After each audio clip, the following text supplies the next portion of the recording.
नमस्कार दोस्तों, study track channel पर आपका स्वागत है। इस वीडियो में हम डिस्कस करेंगे विलियम ब्लेक द्वारा लिखी गई एक पोयम ए पॉइजन ट्री।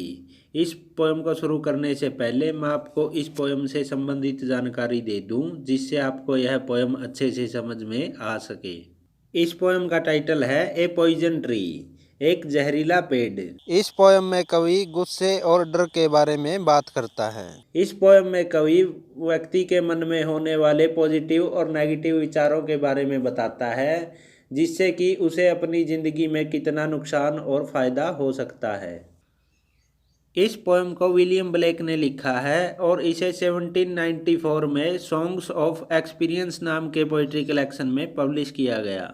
दोस्तों, विलियम ब्लेक ने दो पोइट्री कलेक्शन लिखे। सॉन्ग्स ऑफ इनोसेंस को 1789 में पब्लिश किया गया। इस पोइट्री कलेक्शन में 483 पोएम्स हैं। इसमें विलियम ब्लेक सोसाइटी में हो रही कुछ अच्छी बातों के बारे में बताते हैं। दूसरा poetry collection songs of experience को 1794 में पब्लिश किया गया। इस पोइट्री कलेक्शन में 26 पोएम्स हैं। दोस्तों, सॉन्ग्स ऑफ एक्सपीरियंस में जो पोएम्स हैं विलियम ब्लेक ने लिखी है, वो सभी पोएम समाज की किसी न किसी बुराई को दर्शाती है अथवा सोसाइटी में चल रहे जो बुरे काम हैं उनके बारे में ये पोएम्स बताती है। इस पोएम में 16 लाइन्स हैं, जिन्हें 4 स्टैंजाज में लिखा गया है। इस पोएम की राइम स्कीम है AABB। दोस्तों, इसमें कुछ लिटरेरी डिवाइसेस का भी प्रयोग हुआ है, जैसे allusion, metaphor, alliteration, imagery and symbolism. चलिए पोएम को शुरू करते हैं। I was angry with my friend. I told my wrath did end. I was angry with my foe. I told it not, my wrath did grow. इन लाइनों में कवि कहता है कि वह अपने दोस्त से नाराज था और उसने खुले तौर पर अपने दोस्त को बता दिया कि वह उससे नाराज है और गुस्से में है, और उसका गुस्सा यही समाप्त हो गया। लेकिन जब वह अपने दुश्मन से नाराज था या गुस्से में था, तो वह अपने दुश्मन को अपने गुस्से के बारे में नहीं बता पाया, जिससे कवि का अपने दुश्मन के लिए गुस्सा या क्रोध बढ़ता ही गया। जैसे एक छोटा पौधा बड़ा होकर विशाल पेड़ बन जाता है, तो उसी तरह कवि का गुस्सा भी उसके दुश्मन के लिए बढ़ता ही गया। इन लाइनों में कवि यह बताना चाहता है कि जब आप अपने गुस्से का कारण अपने किसी दोस्त को बताते हैं तो वह समाप्त हो जाता है, लेकिन आप अपने गुस्से का कारण अपने दुश्मन को नहीं बता पाते, इसलिए वह गुस्सा कभी समाप्त नहीं होता बल्कि बढ़ता ही जाता है। And I waited it in fears, night and morning with my tears, and I shunned it with smiles and with soft deceitful wiles. इन लाइनों में कवि कहता है कि वह हर रात और हर सुबह अपने डर पर पानी डालता रहता है और उसके लिए आंसू बहाता रहता है कि इस डर को कैसे ख़त्म किया जाए।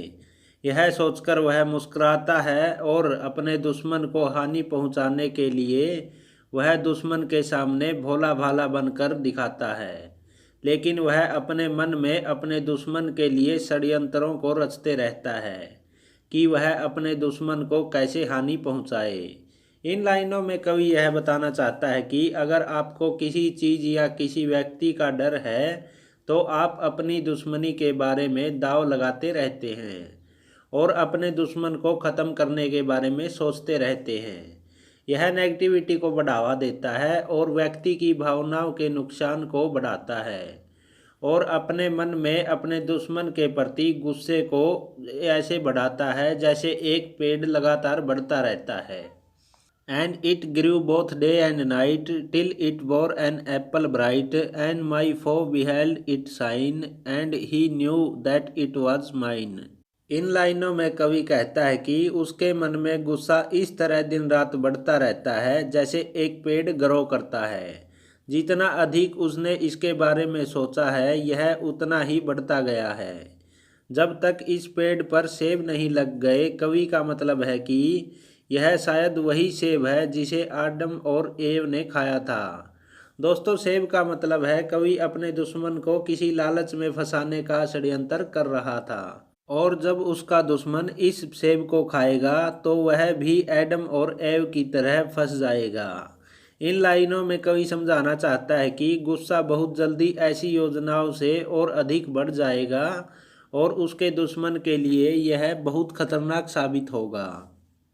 And into my garden stole, when the night had veiled the fall, in the morning glad I see my foe outstretched beneath the tree। इन लाइनों में कवि कहता है कि उसके दुश्मन ने कवि के सेब को चुराने की योजना बनाई है और वह कवि के बगीचे में घुस गया है। यह सेब उस चारे की तरह था जिसने कवि ने अपने दुश्मन को फंसाने के लिए फेंका था और रात के अंधेरे ने सेबों को ढक रखा था और कवि का दुश्मन औंधे मुंह गिर पड़ा। जब सुबह हुई और कवि ने उसे देखा तो वह बहुत खुश हुआ कि उसका दुश्मन फंसा हुआ है और वहाँ वृक्ष के नीचे पड़ा है।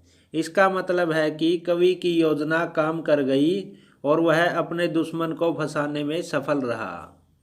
दोस्तों, इस पोएम में कवि उस गुस्से के बारे में बात करता है जब हम दूसरे लोगों के प्रति अपने मन में पाल लेते हैं और इस गुस्से को हमें दूसरे व्यक्ति को बता देना चाहिए कि मैं तुमसे इस बात पर गुस्सा हूँ, क्योंकि ऐसा करने से यह गुस्सा समाप्त हो जाता है। लेकिन जब हम अपने दुश्मन के प्रति गुस्सा अपने मन में बना लेते हैं और उससे न बात करने की वजह से यह गुस्सा लगातार बढ़ता रहता है। हम नहीं जानते कि यह गुस्सा जायज़ है या नाजायज़ है, लेकिन फिर भी हम अपने दुश्मन को षड्यंत्रों में फंसाने की कोशिश करने लगते हैं और यह गुस्सा इस तरह बढ़ता है जैसे एक छोटा पेड़ होता है और वह बड़ा होकर एक विशाल वृक्ष बन जाता है। उसी तरह हमारे मन में भी किसी के प्रति गुस्सा शुरू में तो थोड़ा होता है, लेकिन बाद में वह बहुत अधिक हो जाता है, जिससे हम अपने दुश्मनों को नुकसान पहुंचाने के बारे में लगातार सोचते रहते हैं। इसी के साथ हमारी यह पोएम कंप्लीट होती है। यदि आपको पोएम अच्छी लगी हो तो लाइक शेयर कमेंट ज़रूर करें और ऐसी ही स्टडी रिलेटेड वीडियोज़ को देखने के लिए स्टडी ट्रैक चैनल को सब्सक्राइब कर लें। साथ ही बेल आइकन को भी ऑन कर दें जिससे हमारी आने वाली वीडियोज़ का नोटिफिकेशन आपको मिल सके। धन्यवाद।